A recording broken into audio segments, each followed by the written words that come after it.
Very good morning to you. It is Mike Bennett on Logan City's 101. Joining me as a studio guest this morning is Di Smith. Di is representing Zoe's Angels, which is really about a little-known illness. It's juvenile arthritis, but Di, you can actually pronounce what it is a little bit better than me. It's juvenile idiopathic arthritis. Wow. See, you've obviously been practicing that, I reckon. I'm used to saying it, yes. You must be used to saying it, yeah. So first of all, welcome along to the show. Great to have you here.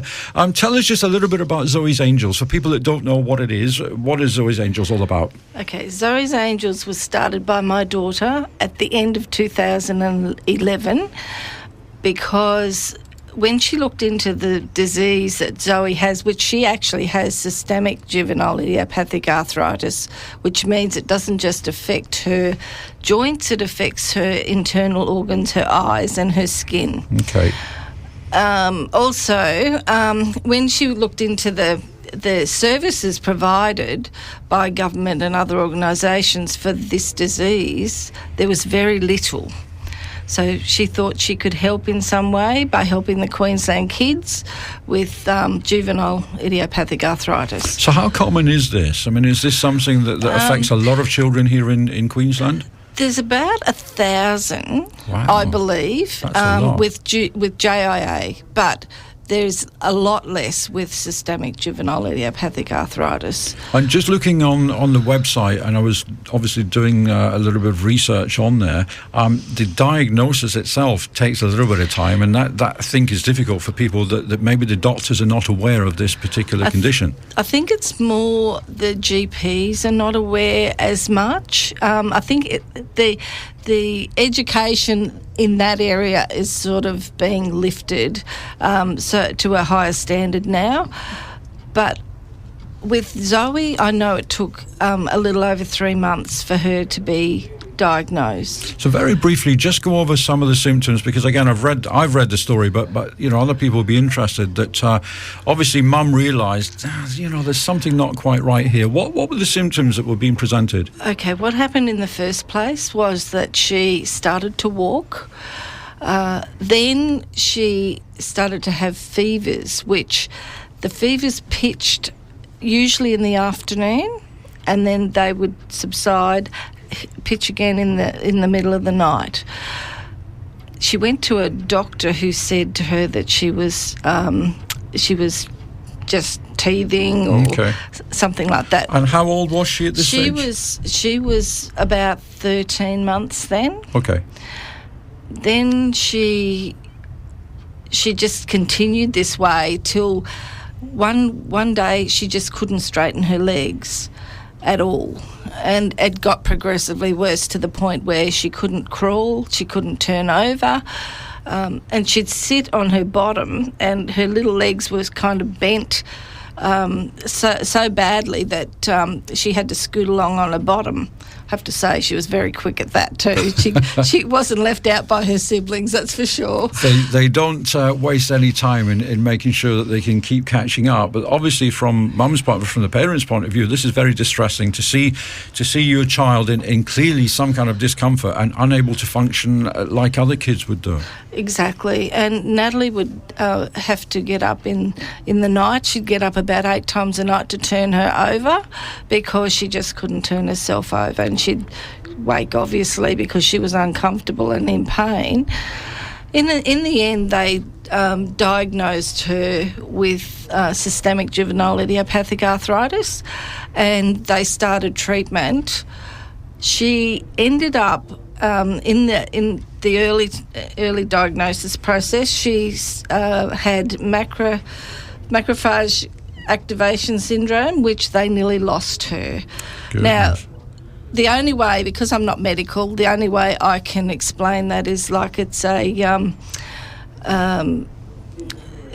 an infection that turns septic, but there is actually no infection.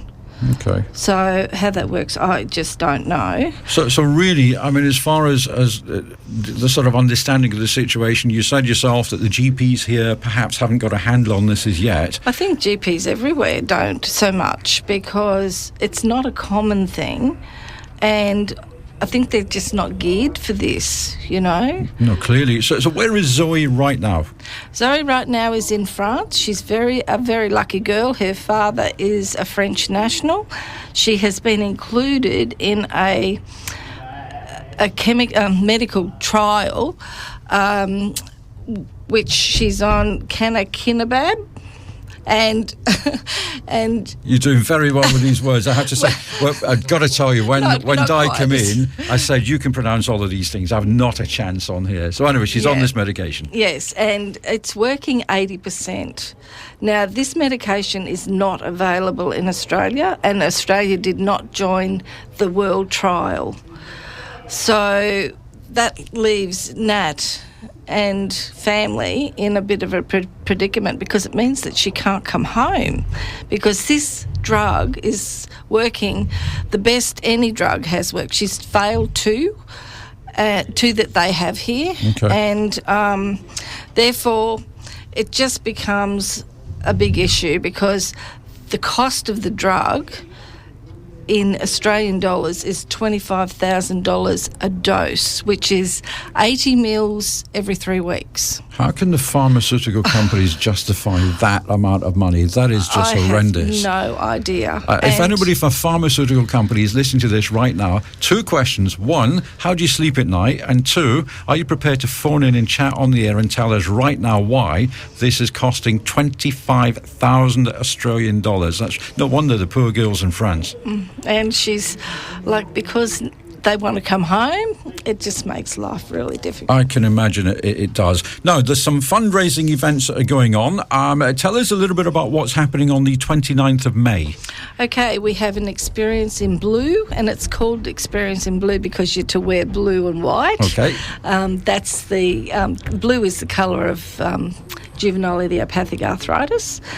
And it's going to be a fun day. We have it's a bus ride to a mystery destination, which is a picnic in the park, and we have buses running from Downey Park on the north side and the Sleeman Complex, on the south side. So if people want some more information about this, about the experience of the picnic in the park, where can they get that information? They need to go to Zoe's Angels website, which is zoesangels.org. There's no AU and no WW in so that's quite an easy one then. Yeah. Yes, and they can register online. They can also give a $10 donation for a bottle of wine, which is red or white, and it has a Zoe's Angels label on it. Oh, that's lovely. And obviously, if they go on to the Zoe's Angels website, they're going to find out more about Zoe and about the condition as well. Sure. Clearly, from our point of view, we hope that something gets done with the pharmaceutical companies, and Zoe and your family can come back home to Australia. Yep. So there's actually 12 paediatric rheumatologists in Australia. There is only 2 in Queensland. Queensland, being the second biggest state in Australia, has got a huge area to cover. There's a lot of children in the regional and northern areas that are really clearly not being caught up in that net where they can actually be treated early enough. So my pipe dream is to actually be able to sponsor a medical student through university to become a paediatric rheumatologist, so that hopefully we can get more students, doctors up north. Absolutely, and let's get more awareness of this condition as well. Yeah. Di, it's been fascinating, and I really, really hope that, 2 things. 1, that the picnic in the park, the Experience in Blue, goes great on the day, but 2, that the pharmaceutical companies might just take on board the impact that this little-known illness is having on not only your family, but other Australian families as well. Yeah, for sure. And I'd just like to say thank you for letting me spread the word that kids get arthritis too, and that I'd like to say too that Zoe actually doesn't get any of the funds. She's the face of our organisation, but while she's overseas being looked after, she doesn't need it. So that's and one. all the money goes to the Queensland kids. So there you are. It's really interesting. Sometimes when we do these interviews, we have Facebook Live. We're not doing it today, but if you've ever seen one of these interviews where you go, tell them this, Mr. President, that's exactly what we've got going on in the studio today. But it's great. If you need prompts, that's fantastic. Di, thank you ever so much for coming into the studio today. So much I really hope that it all goes well. And give us a call. Let us know how it goes on the 29th of May. So, Zoe's Angels, if you want to find out more, you just go onto the website. It's all the information that you'll find on there. You can get more details about the picnic in the park and the other events that are happening, all to raise funds. And it's certainly everybody here at Logan 101 wishing Zoe and family all the best. And let's hope that she gets back to Australia soon.